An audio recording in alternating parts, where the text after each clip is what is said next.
Hello students, welcome back to Adwiz learning. इससे पहले वाले सेशन में हम लोगों ने एनिलिडा तक कंप्लीट कर लिया था, प्लैटीहेल्मिन्थ्स, एस्केहेल्मिन्थ्स और एनिलिडा। फिर उसके बाद में हम लोगों ने बोला था नेक्स्ट ऑर्थ्रोपोडा पे जाएंगे, मोलस्का वगैरह पे हम लोग जाएंगे। आज हम लोग ये सेशन में इसके बारे में डिस्कस करेंगे, लेकिन उससे पहले ना एक इंटरेस्टिंग पार्ट है, इसमें थोड़ा सा एडिशनल मैंने आप लोगों के लिए डाला है। थोड़ा सा ध्यान दो कि हम लोग ना लीच को बहुत बार आयुर्वेदा में भी यूज किया जाता है। Most of the time leech को आयुर्वेदा, अभी लीच क्या है, बेसिकली सकर्स होते हैं, वो ब्लड को सक करता है। ठीक है, अभी जहां पे भी लीच चिपकेगा ना, आपको पता होगा वहां पे ऐसा नम सेंसेशन क्रिएट हो जाता है, नमनेस क्रिएट हो जाता है, जिसकी वजह से कोई सेंस फील नहीं होता है। एंड देन वो सकर के थ्रू ब्लड को सक करने वाले। ठीक है, तो आयुर्वेदिक ब्लड को बेसिकली लीच क्या करता है, ब्लड को सक करता है। तो आयुर्वेदा में हम लोग लीच को कैसे यूज कर सकते हैं? Leech are used in blood purification. ऐसा बोला जाता है कि लीच को हम लोग ब्लड प्यूरिफिकेशन थेरेपी में यूज करते हैं और लोग यूज करते हैं for the treatment of diseases. ठीक है, and they suck impure blood from the affected area of the patient's body. अगर कोई पेशेंट है और उसका बॉडी में इन्फेक्टेड ब्लड है वहां पे, अगर जो कि रिमूव आउट कर देना है, तो लेकिन एकदम डेप्थ में रहेगा वो ब्लड, तो ऑब्वियसली वहां से वो ब्लड को सक नहीं किया जा सकता। बट अगर कोई बॉडी के पार्ट्स में, ऐसे पार्ट्स में, लेट्स से फॉर एग्जांपल अगर एक कोई area of my hand is infected, फिर वहां पे इन्फेक्टेड ब्लड है जो कि मुझे बॉडी के बाहर रिमूव करना है, तो वहां पे हम लोग क्या कर सकते हैं, लीच को वहां पे प्लेस कर सकते हैं। लीच क्या करेगा, वहां से ब्लड को सक करने लग जाएगा, तो जो भी वहां पे इम्प्योर ब्लड रहेगा, इन्फेक्टेड ब्लड रहेगा, उसको रिमूव कर दिया जाएगा बॉडी के बाहर। तो इसलिए लीच को हम लोग आयुर्वेदा में भी यूज करते हैं, ऐसा बोला जाता है। ठीक है, नेक्स्ट, लीच के पास ना एक एंटीकोगुलेंट चीज होती है कॉल्ड एज हिरुडिन। ये एक बड़ा इंटरेस्टिंग पार्ट है। हिरुडिन इज बेसिकली एक मतलब सलाइवा की तरह सब्सटेंस होता है। It is present in the saliva. तो जो लीच का जो सलाइवा रहता है, जो कि वो रिलीज करने वाला है ब्लड को सक करने से पहले, उसको उसमें वहां पे एक एंजाइम टाइप प्रेजेंट रहता है, सब्सटेंस कॉल्ड एज हिरुडिन। तो वो हिरुडिन क्या करने वाला है, एंटीकोगुलेंट की तरह काम करता है। बेसिकली अगर आप लेट्स से अगर यहाँ पे लीच चिपका है मेरे हाथ के ऊपर और ब्लड को सक कर रहा है, और ब्लड को सक कर रहा है, तो बहुत बार ऐसा होता है during the sucking of the blood there are chances कि ब्लड क्या हो जाएगा, ब्लड क्लॉट हो जाएगा।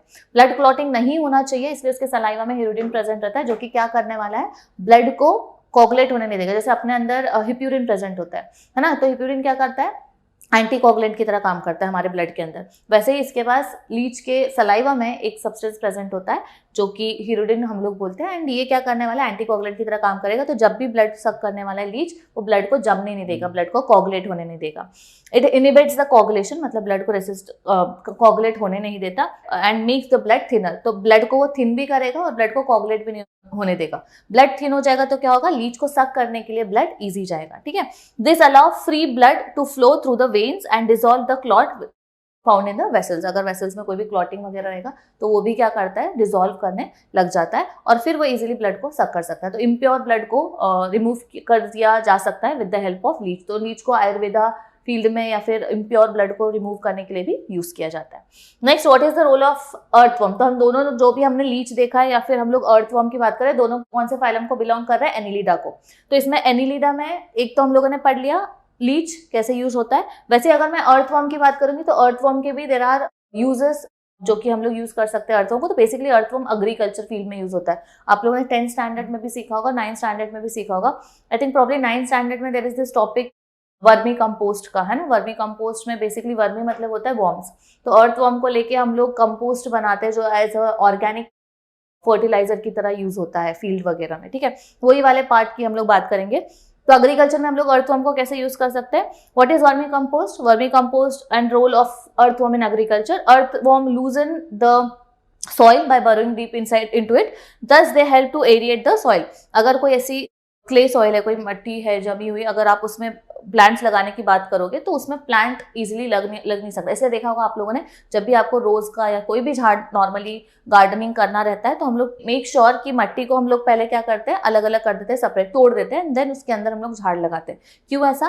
कि वो मिट्टी में एरिएशन होना चाहिए, एक्सचेंज ऑफ गैसेस होना चाहिए। एक्सचेंज होगा और वो उसका वाटर होल्डिंग कैपेसिटी भी क्या हो जाएगा, बढ़ जाएगा। तो अगर मेरे पास अगर ऐसी मिट्टी है, क्ले सॉइल जो कि जमा हुआ है, तो what I can do, I can put some earthworm into it. Earthworm क्या करेगा, वो कंटिन्यूसली बोरो करने वाला है ना सॉइल के अंदर, और बोरो करेगा तो जिसके कारण सॉइल क्या होने लगेगा, सेपरेट होने लगेगा। अब सेपरेट हो जाएगा तो पाउडर फॉर्म में हो जाएगा, और जैसे ही पाउडर फॉर्म में हो जाएगा अब उसमें से एक्सचेंज ऑफ गैसेस इजीली हो सकता है। साथ ही साथ उसमें वाटर होल्डिंग कैपेसिटी भी क्या हो जाता है, बढ़ जाता है सॉइल का। ठीक है, तो हेल्प करने वाला है एग्रीकल्चर फील्ड में कौन, earthworm. This continuous digging of the soil helps the water to reaches the root also, जैसे मैंने बताया वाटर होल्डिंग कैपेसिटी भी बढ़ जाएगा और वो डिग करते जाएगा तो रूट्स जो पेनिट्रेटेड रहते हैं सॉइल के अंदर वो भी क्या करेंगे, वाटर को इजिली एब्जॉर्ब कर पाएंगे। Earthworm can decompose the organic matter of the soil and convert it into rich manure, जो मैंने बताया आपको ऑर्गेनिक फर्टिलाइजर की तरह भी यूज होता है। तो आप लोगों को पता होगा, ऐसी अगर मैं मट्टी ले रही हूँ, अभी जैसे कहीं से भी हम फार्म में से मट्टी लेते हैं तो उसमें ऑब्वियसली पार्ट रहने वाला है कुछ ना कुछ, जैसे रूट्स के कुछ पार्ट्स हो गए, लीव्स के कुछ पार्ट हो गए, तो वो पार्ट रहने वाला है, ऑर्गेनिक मैटर रहेगा पार्ट का, और यही ऑर्गेनिक मैटर को क्या करेंगे, ये डिकम्पोज करते जाते हैं, कौन, अर्थवर्म। और डिकम्पोज अगर करते जाएंगे तो ऑब्वियसली सॉइल का फर्टिलिटी बढ़ते जाएगा, ठीक है। Then this helps in increasing the fertility of the soil which ultimately increase the crop production, ठीक है। तो बेसिकली हमने क्या किया, हमने पहले मट्टी लिया जो कि कहीं ना कहीं हमने फार्म से लाया है, वो मट्टी में ऑब्वियसली ऑर्गेनिक मैटर रहेगा, कौन सा ऑर्गेनिक मैटर, झाड़ पत्ती या फिर रूट्स के कुछ पार्ट्स रहेंगे। अब वो उसमें अगर मैं वो मट्टी में लेके अर्थवर्म को छोड़ देती तो अर्थवर्म क्या करेंगे, बोरो करने लग जाएंगे और बोरोइंग करते करते सॉइल सेपरेट होने लगेगा, और सेपरेट होगा तो एरिएशन हो जाएगा, बराबर, एक्सचेंज ऑफ गैसेज हो जाएगा, साथ ही साथ वाटर होल्डिंग कैपेसिटी भी सॉइल का बढ़ जाता है। और इन शॉर्ट इसका फायदा क्या होने वाला है कि क्रॉप प्रोडक्शन ज्यादा होगा, है ना। सॉइल का फर्टिलिटी बढ़ेगा तो किसका प्रोडक्शन ज्यादा होने वाला है, ऑब्वियसली क्रॉप प्रोडक्शन अच्छे से होने वाला है।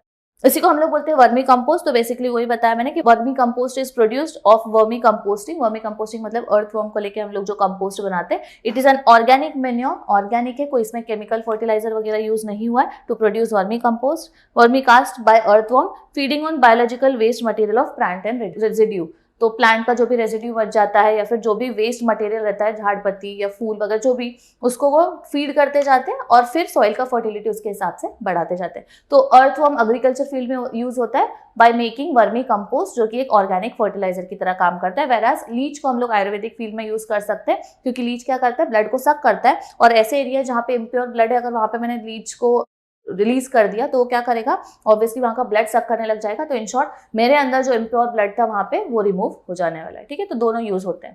नेक्स्ट फाइलम आता है एनिलिडा के बाद ऑर्थ्रोपोडा। ये बड़ा इंटरेस्टिंग पार्ट है, थोड़ा ध्यान दोगे।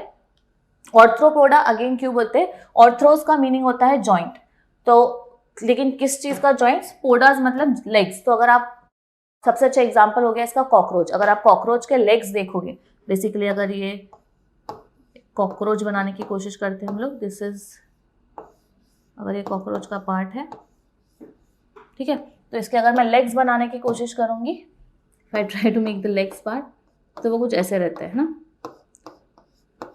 ऐसे ऐसे, ये हो गया उसके लेग्स। लेकिन अगर आप ये इसको थोड़ा अच्छे से ड्रॉ करने की कोशिश करेंगे हम लोग, अगर अच्छे से देखेंगे तो ये जो लेग्स है, पैंडेजेस है उसके, ये कैसे रहते हैं, ऐसे, और फिर इसके ऊपर ऐसे स्टिक्यूज ऐसे स्ट्रक्चर्स रहते हैं जो उसको एक ग्रिप की तरह काम देते हैं, ठीक है। लेकिन अगर मैं अपेंडेजेस की बात करूंगी, लेग्स की बात करूंगी, तो आपको देखो जॉइनिंग देखने को मिल रहा है ना, एक जॉइनिंग यहाँ पे, एक जॉइनिंग यहाँ पे। तो अपेंडेजेस मतलब क्या होता है, हमारे जॉइंट्स, ठीक है। और हमारे ऑर्थ्रोपोडा का मीनिंग क्या होता है, पोडा मतलब लेग्स। तो लेग्स बेसिकली कैसे रहने वाले, अपेंडेजेस जॉइनिंग की तरह रहेंगे। जैसे अगर मैं अपने हाथ की भी बात करूं तो जो हमारे अपेंडेजेस है ये कैसे, ये यहाँ पे जॉइनिंग है, यहाँ पे एक joining, so these are joint appendages, single इसमें नहीं है, right. So hence they are called as Arthropoda. अभी जैसे अगर मैं बात करूंगी कॉकरोच की, cockroach will come under Arthropoda. साथ ही साथ जितने भी इंसेक्ट्स होते हैं, जैसे ग्रास हॉपर की बात कर लो, बटरफ्लाई की बात कर लो, स्कॉर्पियन की बात कर लो, सबके अगर आप पैर देखोगे तो कैसे होते हैं, जॉइनिंग होते हैं। अपेंडेजेस कैसे है, जॉइंट है। So hence they are called as joint appendages organism. और इनको हम लोग ऑर्थ्रोपोडा बोलते हैं, क्यों, ऑर्थ्रो मतलब जॉइंट और पोडास मतलब लेग्स। तो इनके लेग्स कैसे रहते हैं, जॉइंट रहते हैं, ठीक है। तो Arthropoda forms largest phylum of kingdom Animalia. याद रखना, जितने भी ऑर्गेनिजम्स हैं, जितने भी ऑर्गेनिजम्स हैं, अगर हम लोग हमारे इकोसिस्टम में बात करेंगे, जितने भी ऑर्गेनिजम्स प्रेजेंट होते हैं, बायोटिक फैक्टर्स, उसमें से सबसे ज्यादा ऑर्गेनिजम्स कौन से फाइलम को बिलोंग करते हैं, तो जितना भी इंसेक्ट वाला फाइलम है मेनली, वो सबको किसको बिलोंग करने वाला है, फाइलम ऑर्थ्रोपोडा। सो इसलिए बोलते हैं it is the largest phylum of kingdom Animalia. Second largest होता है फाइलम मोल्युस्का, ठीक है। याद रखना, फर्स्ट फाइलम है ऑर्थ्रोपोडा, लार्जेस्ट फाइलम, सेकेंड है मोल्युस्का, और सबसे कम कौन से फाइलम के मेंबर्स है, तो हमने पढ़ा है टीनोफोरा। टीनोफोरा सबसे माइनर फाइला है, जिसमें सबसे कम मेंबर्स प्रेजेंट रहने वाले, सबसे कम ऑर्गेनिजम्स प्रेजेंट रहते हैं, ठीक है। So this is the largest phylum. Characteristics देख लेते हैं ऑर्थ्रोपोडा के। सबसे पहले हैबिटेट इनका क्या होता है, ऑर्थ्रोपोडास आर ओमनी प्रेजेंट, मतलब सब जगह प्रेजेंट रहते हैं। जैसे अगर आप कॉकरोच की बात करो तो, या फिर बटरफ्लाई की बात करो, तो वो हवा में भी रहने वाला है। वही अगर आप बात करोगे कॉकरोचेस की तो मॉइस्ट एरिया में भी प्रेजेंट रहता है, लैंड पे भी प्रेजेंट रहता है, तो ये सब जगह हमें मिलने वाले। ऐसे ऑर्गेनिज्म जो सब जगह प्रेजेंट होते हैं इनको हम लोग बोलते हैं ओमनी प्रेजेंट। तो basically Arthropoda are omnipresent. Next अगर मैं फॉर्म्स की बात करूंगी, कुछ ऑर्गेनिज्म सॉलिटरी होते हैं, सिंगल रहेंगे, और कुछ कॉलोनी में रहने वाले। कॉकरोचेस को आप देखना सिंगल भी रहते हैं या फिर कभी कभी कॉलोनीज में भी मिल जाते हैं। Most of that animal are free living, easily movement करते रहते हैं, लोकोमोशन करेंगे। Few are parasitic and sanguivorous. मतलब होता क्या है basically, few are parasitic, parasitic मतलब अगेन होस्ट के बॉडी के ऊपर फीड करने वाले। फ्यू एंड सैंग्निवोरस, सैंग्निवोरस का बेसिकली मीनिंग होता है ऐसे ऑर्गेनिज्म जो कि ब्लड के ऊपर फीड करते हैं। जैसे कि अगर आप मस्कीटोज की बात करो, फीमेल मस्कीटोज हो गए या बेड बग्स हो गए, ये क्या होता है, ये these are sanguivorous. Sanguivorous are the organisms which will feed और which will suck on your blood, ठीक है। सो ब्लड फीड करने वाले या ब्लड के ऊपर जो डिपेंडेंट रहते हैं उन ऑर्गेनिजम्स को हम लोग बोलते हैं सैंग्निवोरस ऑर्गेनिजम्स, ठीक है। So this is about the forms. Body symmetry की अगर मैं बात करूंगी तो बायलैटरल सिमेट्री दिखाते हैं। अगेन सिंपल सा एग्जांपल है कॉकरोच। अगर कॉकरोच के बॉडी को मैं दो लैटरली अगर पास करती हूँ इमेजिनरी लाइन तो वो दो इक्वल हाफ में डिवाइड होगा। बटरफ्लाई में भी सेम, बटरफ्लाई का एग्जांपल भी हमने देखा था। अगेन एक छोटा सा बटरफ्लाई ड्रॉ करने की अगर मैं कोशिश करूँ तो ट्राई करते हैं, ठीक है। अगर ये बटरफ्लाई है, इसमें से भी अगर मैंने इमेजिनरी लाइन पास किया लैटरली तो दो इक्वल हाफ में डिवाइड होगा। तो again it will show up which type of symmetry, bilateral symmetry. तो ऑर्थ्रोपोडा में जितने भी फाइलम में जो भी ऑर्गेनिजम्स आते हैं, स्कॉर्पियन की बात कर लो, ग्रासहॉपर की बात कर लो, अगेन सब क्या दिखाएंगे, बायलैटरल सिमेट्री दिखाएंगे। बॉडी कैविटी कैसा रहता है इनका, arthropods are eucoelomate, that is nothing but true coelom रहता है इनके अंदर। सीलोमेट ऑर्गेनिज्म से सीलोम प्रेजेंट रहने वाला है। बॉडी प्लान कैसा रहेगा, body plan is again tube within tube body plan. मतलब माउथ यहाँ से स्टार्ट होता है कॉकरोच का एंड एलिमेंट्री कैनल में से फूड पास होके एनस यहाँ पे ओपन होता है एंड वेस्ट को बॉडी के बाहर निकाल दिया जाता है। तो ट्यूब लाइक सिस्टम में से फूड पास होने वाला है। तो tube within tube body plan रहेगा। लेवल ऑफ बॉडी ऑर्गेनाइजेशन की अगर बात करेंगे, they show organ system level of organisation. मतलब यहाँ पे हमको ऑर्गन फॉर्म होते हुए दिखने लग जाते हैं, ठीक है। प्रॉपर आपको पता होगा कॉकरोच में हार्ट रहता है, 13 चेम्बर्ड हार्ट। तो हार्ट एक प्रॉपर ऑर्गन है, तो ऑर्गन फॉर्म होते हुए देखने को मिल सकता है हमको यहाँ पे, ठीक है। नेक्स्ट स्पेशल फीचर्स की अगर मैं बात करूँ फाइलम ऑर्थ्रोपोडा की, तो these members of this phylum have joint appendages, hence they are called as arthropoda, जो अभी हमने डिस्कस किया, hence they are known as arthropoda. Some insects like honey bee, ants, termites etcetera exhibits polymorphism. Polymorphism मतलब basically क्या कि हर एक इनका जो फाइलम की अगर आप बात करोगे अलग अलग मॉर्फ देखने को मिलते हैं, ठीक है। पॉली मतलब मैनी और मॉर्फ मतलब फिजिकल कैरेक्टर्स। तो जैसे अगर आप लोग बात करोगे हनी बीज की या फिर एंड्स की, तो उनमें पूरा इन शॉर्ट क्या बोल सकते हैं, मेटामॉर्फोसिस देखने को मिलता है। हर एक इसमें अलग अलग मॉर्फ देखने को मिलेगा, हर एक स्टेजेस में अलग अलग मॉर्फ देखने को मिलेगा यहाँ पे, ठीक है। Termites, ants, these are example of polymorphism, ठीक है। नेक्स्ट आ जाता है एक्सोस्केलेटन। एक्सोस्केलेटन मतलब बॉडी के बाहर प्रेजेंट रहने वाला स्केलेटन। एक्सोस्केलेटन की अगर मैं बात करूंगी तो body is covered by again एक टफ क्यूटिकल से प्रेजेंट रहता है and non living chitinous layer, that is exoskeleton. मतलब बॉडी के ऊपर एक प्रोटेक्शन का layer. Let's say example of cockroach ले लेते हैं यहाँ पे। कॉकरोच का अगर कभी टच किया होगा, चलो नहीं भी किया है तो बट एक पता होगा, कॉकरोच को अगर हम लोग थोड़ा सा किसी ने टच किया होगा, टच करके देखोगे तो एक टफ हार्ड सब्सटेंस मतलब एक प्रोटेक्टिव लेयर फॉर्म दिखता है उसके बॉडी के ऊपर। आप फील भी कर सकते हो एक टफ कवरिंग रहता है and that tough covering is made up of chitin, इसलिए इसको काइटिनस लेयर बोलते हैं, ठीक है। काइटिन से बना हुआ वो लेयर रहता है और वो काइटिनस लेयर हम लोग इसलिए बोलते हैं। उसका भी मेन काम क्या रहेगा, कॉकरोच की बॉडी को प्रोटेक्ट करना। As exoskeleton does not allow body growth. Exoskeleton अगर रहे उसके बॉडी के ऊपर तो वो ग्रोथ दे पाएगा क्या, नहीं दे पाएगा। इसलिए ऑर्थ्रोपोडा कभी कभी एक्सोस्केलेटन को शेड ऑफ कर देते हैं, जिसको हम लोग बोलते हैं मोल्टिंग। मोल्टिंग आप लोगों ने देखा होगा, इवन कॉकरोच का मोल्ट वगैरह का भी पड़ा हुआ रहता है, या फिर आपने क्या बोल सकते हैं ग्रास हॉपर का मोल्टिंग वगैरह देखा होगा। सिकाडास का भी मोल्टिंग वगैरह देखने को मिलता है। तो विंटर्स में तो अभी सिकाडास का मोल्टिंग काफी देखने को मिलेगा। So these are all insects जो इनके बॉडी के ऊपर एक एक्सोस्केलेटन रहता है जो उनको प्रोटेक्शन का काम करता है, लेकिन एक टफ कवरिंग अगर उनके बॉडी के ऊपर है तो जिसके अगर ऐसा रहा तो उसकी वजह से क्या होगा, उनका बॉडी का ग्रोथ नहीं हो पाएगा, है ना, बॉडी डेवलप नहीं हो पाएगा। और बॉडी ग्रो नहीं हो पाया तो फिर ग्रोथ ही नहीं है उनका, है ना। तो इसीलिए क्या करते हैं वो, उनका बॉडी के ऊपर का जो एक्सोस्केलेटन है उसको शेड ऑफ करते रहते हैं time to time for their growth. और वो शेड ऑफ जो करते हैं उसके बॉडी के ऊपर का exoskeleton, that exoskeleton is called as moulting. Moult बोलते हैं हम लोग उसको, ठीक है।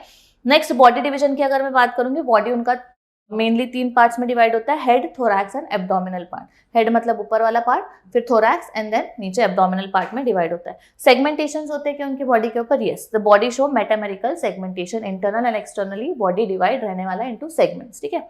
डाइजेशन की अगर मैं बात करूंगी, digestive system is complete, divided into foregut, midgut and hindgut. हम लोगों ने एंट्स में भी देखा होगा, foregut is the starting part, फिर आता है मिडगट एंड हाइंडगट के बाद में आता है रेक्टम, जहां से बॉडी के बाहर वेस्ट को निकाल दिया जाता है, ठीक है। तो पूरा डाइजेस्टिव सिस्टम प्रेजेंट रहता है। सर्कुलेशन की अगर मैं बात करूं तो सर्कुलेटरी सिस्टम इनमें होता है open type of circulatory system, इनमें क्लोज सर्कुलेटरी सिस्टम नहीं देखने को मिलता है। कॉकरोच का भी एग्जांपल हम लोग जब भी लेते हैं तो हम लोग बोलते हैं open type of blood circulation देखने को मिलता है। Blood flows through body cavity called as haemocoel. Haemocoel एक उनका बॉडी, हमने बोला ना दीज आर सीलोमेट, तो सीलोम प्रेजेंट रहेगा, बॉडी कैविटी है। तो हीमोसील मतलब क्या, हीमोसील इज अ कैविटी जहां में जिसके अंदर से हीमोलिम्फ फ्लो होने वाला है। Haemolymph is basically their fluid, I mean जैसे अपने अंदर ब्लड होता है, इनके अंदर हीमोलिम्फ होता है। हीमोलिम्फ किसमें से फ्लो होने वाला है, अभी सर्कुलेटरी सिस्टम क्लोज तो है नहीं कि ब्लड वेसल्स में से फ्लो होगा, तो ओपन सर्कुलेटरी होने के कारण वो किसमें से, बॉडी कैविटी में से, सीलोम में से वो फ्लो होने वाला है, एंड उसके अंदर से हीमोलिम्फ फ्लो होता है, इसलिए उसको हम लोग बोलते हैं हीमोसील, ठीक है। हीमोसील क्या है, बेसिकली बॉडी कैविटी है जिसमें से हीमोलिम्फ पास होने वाला है और उसके अंदर उसके ऑर्गन्स डिप रहेंगे जो कि डिफ्यूजन के थ्रू एक्सचेंज करने वाले हैं, गैसेस वगैरह का या न्यूट्रिशन का एक्सचेंज उसके थ्रू होता है, ठीक है।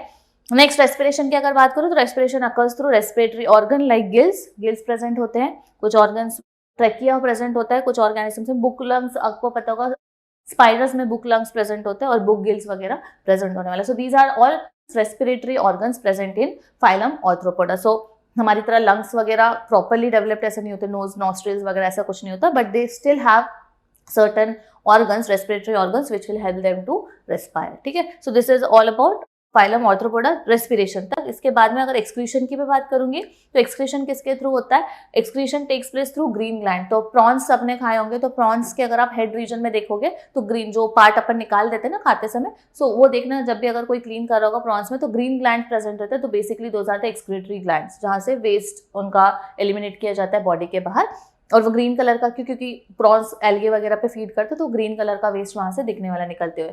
मैल्फिगियन ट्यूब्यूल्स प्रेजेंट होते हैं या कॉक्सल ग्लैंड प्रेजेंट होता है as a excretory organ. Malpighian tubules की अगर मैं बात करूंगी तो मैल्फिगियन ट्यूब्यूल्स प्रेजेंट रहते हैं एंट्स में। हम लोगों ने अगेन एक्सक्रीशन ऑस्मोरेगुलेशन चैप्टर अगर आप करोगे आगे जाके तो उसमें देखोगे मैल्फिगियन ट्यूब्यूल्स प्रेजेंट रहते हैं बंडल ऑफ, एंड देन वो ओपन अप होते हैं into the gut part, and gut part से फिर वो ओपन अप होते हैं इनटू रेक्टम वाले पार्ट में, और वहां से वेस्ट प्रोडक्ट्स को बॉडी के बाहर एलिमिनेट कर दिया जाता है। तो मैल्फिगियन बॉडी हो गया, कॉक्सल ग्लैंड हो गया, green gland. So these are the glands, these are the organs which will help in removal of waste product from the body. जैसे अपने अंदर किडनी प्रेजेंट होता है जो वेस्ट को एलिमिनेट करता है। सेंस ऑर्गन्स प्रेजेंट होते हैं आर्थ्रोपोडा में। Arthropoda have well developed sense organs in the form of antenna. आपने कॉकरोच को देखा होगा, एंटीना प्रेजेंट होते हैं। तो सेंसरी ऑर्गन्स है सिंपल और कंपाउंड। सिंपल आइज मतलब बेसिकली कॉकरोच के दो ये प्रेजेंट रहते हैं ना आइज, तो दोज आर सिंपल आइज। लेकिन अगर आप स्पाइडर को देखोगे तो स्पाइडर का देखना वैसे बहुत सारे ऐसे कंपाउंड आइज प्रेजेंट रहने वाले। या फिर आप इसकी भी बात कर सकते हो हाउस फ्लाई। हाउस फ्लाई में एक ही आइज रहता है, साथ ही साथ वो eyes are mixture of many eyes, smaller eyes, तो इसलिए कंपाउंड आइज बोलते हैं, ठीक है। अगर आपने पिक्चर्स वगैरह में देखा होगा तब भी देखो कि बहुत सारे आइज का मिक्सचर रहता है, मतलब बहुत सारे छोटे छोटे आइज मिला के कंपाउंड आइज बनाने वाले। तो they have such sense organs which will help them to get the senses from the environment, from the external environment. Antenna तो कॉकरोच में प्रेजेंट रहता है, सबने देखा होगा। सेक्सुअल रिप्रोडक्शन की जब मैं बात करूंगी आर्थ्रोपोडा में, तो sexes are generally separate in Arthropoda. Male and female completely अलग रहते हैं। मेल कॉकरोच अलग दिखेगा, फीमेल कॉकरोच, इवन बटरफ्लाइज में भी सेम होगा, स्कॉर्पियन में भी सेम होगा। मतलब यहाँ पे बेसिकली यूनिसेक्सुअल ऑर्गेनिज्म है ये, एंड सेक्सुअल डायमॉर्फिज्म डिस्टिंक्ट होता है, देखने को मिलता है। कॉकरोच में भी अगर आप मेल फीमेल देखोगे तो कंप्लीटली डिफरेंस देखने को मिलेगा। Animals are mostly oviparous. Oviparous मतलब the ones which will lay the eggs. Exceptional यहाँ पे स्कॉर्पियन है। Scorpions are viviparous. विविपोरस मतलब क्या, डायरेक्टली वो यंग वंस को बर्थ देते हैं। लेकिन जब मैं बात करूंगी कॉकरोचेस की, जब मैं बात करूंगी बटरफ्लाइज की, दे ले एग्स, है ना। एग ले करने के बाद फिर वो एग हैच होके उसमें से एडल्ट बनने वाला, मतलब बेसिकली अगर आप बटरफ्लाई की बात करोगे तो एग ले किया जाता है, फिर हैच होके कैटरपिलर, फिर लावा प्यूपा, एंड देन उसके बाद में एडल्ट स्टेज में बटरफ्लाई में कन्वर्ट होता है। लेकिन जब मैं तो those are oviparous. Oviparous are basically organisms which will lay the eggs first. लेकिन अगर मैं बात करूंगी स्कॉर्पियन की, दे आर विविपेरस। एक्सेप्शनल है वो, इनको छोड़ के बाकी के जितने भी आर्थ्रोपोडा में है, स्कॉर्पियन को छोड़ के बाकी जितने भी आर्थ्रोपोडा में ऑर्गेनिजम्स है, all are oviparous. Only scorpion directly give birth to the young ones, तो इसलिए इसको बोलेंगे viviparous. Fertilisation is generally internal. Internal fertilisation देखने को मिलता है। डेवलपमेंट इज डायरेक्ट और इनडायरेक्ट, है ना, बाय मेटामॉर्फोसिस। इनडायरेक्ट और डायरेक्ट मतलब मैंने आपको ऑलरेडी बताया था कि मेटामॉर्फोसिस यहाँ पे देखने को मिलेगा।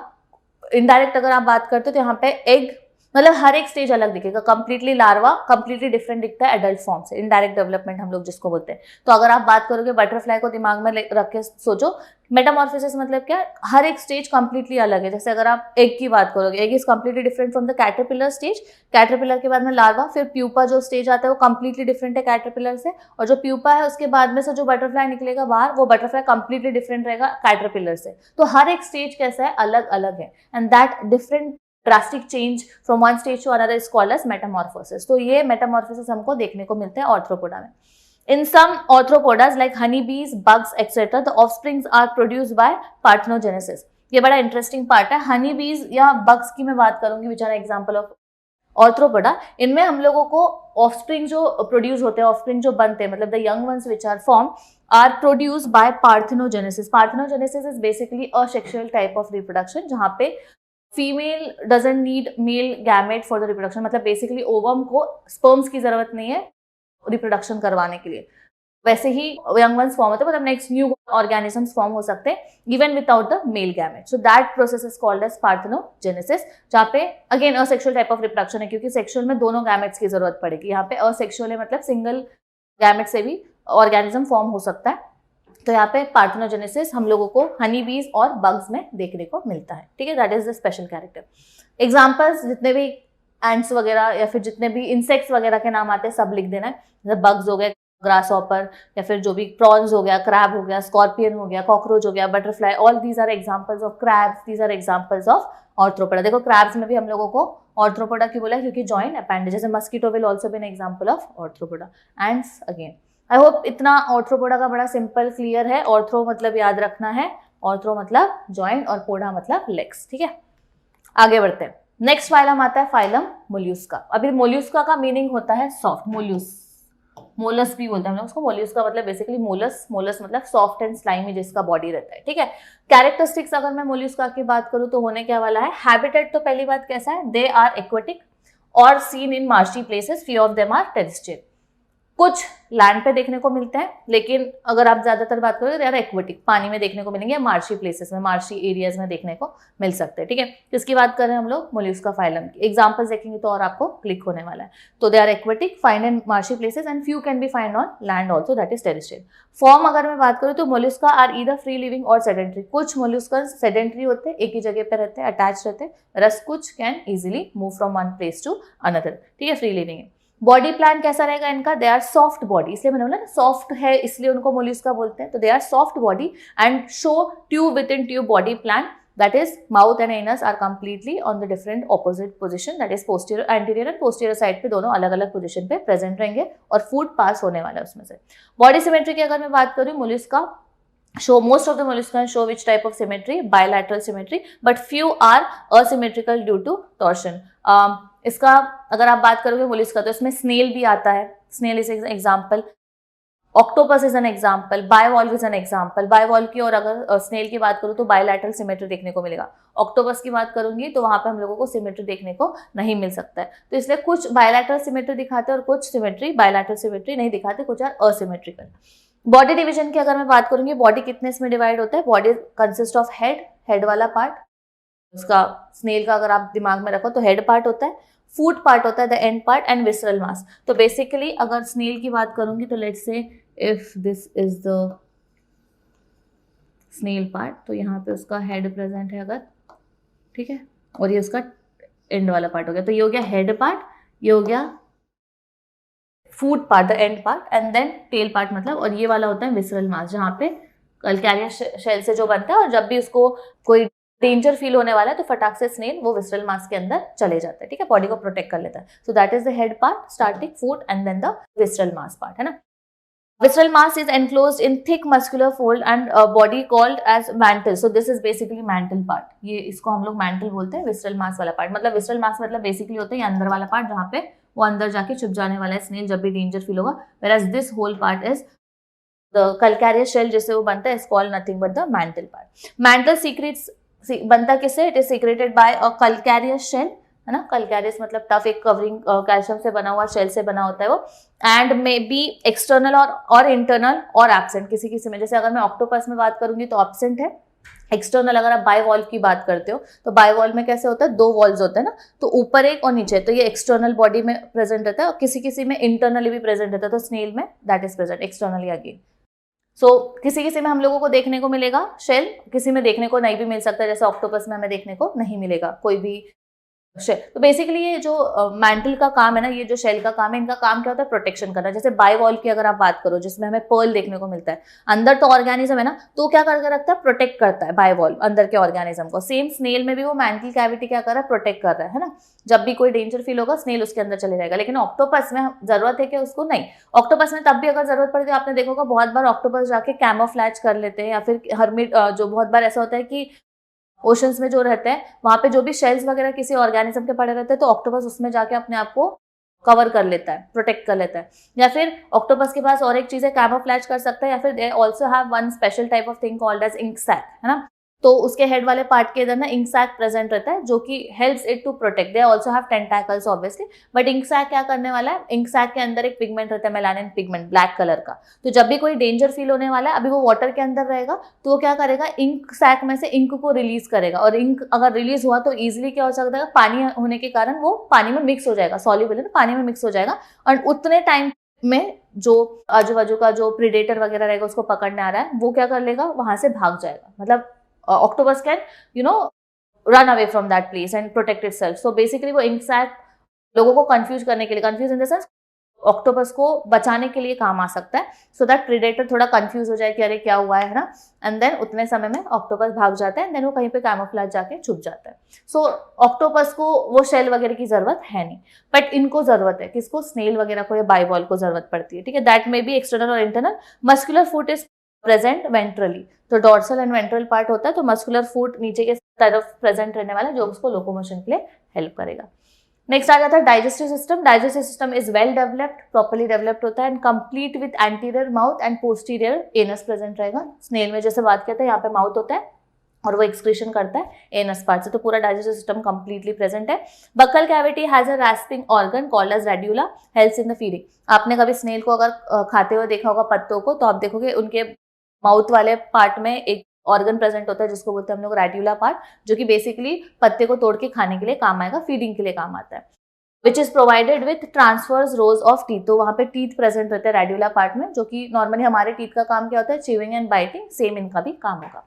रेस्पिरेशन कैसे होगा, इन एक्वेटिक फॉर्म अगर मैं बात करूंगी, एक्वेटिक फॉर्म में जैसे ऑक्टोपस की अगर मैं बात करूंगी, तो numerous feather like gills called ctenidia are present, C silent आ गया, तो टिनेडिया प्रेजेंट होता है ऑक्टोपस वाले पार्ट में, जो कि रेस्पिरेशन के लिए उसको हेल्प करता है, help in aquatic respiration. Terrestrial form की अगर मैं बात करूं, जैसे स्नेल्स की बात करूंगी, तो स्नेल्स में क्या होता है, टेरेस्ट्रियल फॉर्म में शो प्रेजेंस ऑफ लंग्स, तो लंग्स प्रेजेंट होने वाले फॉर रेस्पिरेशन, क्योंकि हमने बोला था कुछ पानी में मिलते हैं और कुछ टेरेस्ट्रियल है। सर्कुलेटरी सिस्टम की अगर मैं बात करूं, तो ओपन टाइप ऑफ सर्कुलेशन देखने को मिलता है, ब्लड वेसल्स में से ब्लड फ्लो होने वाला नहीं है। अब एक इंटरेस्टिंग चीज, circulatory system is open type accept in sepia. Sepia मतलब आपको पता होगा, देखा होगा आप लोगों ने, तो कुछ ऐसा दिखता है, वो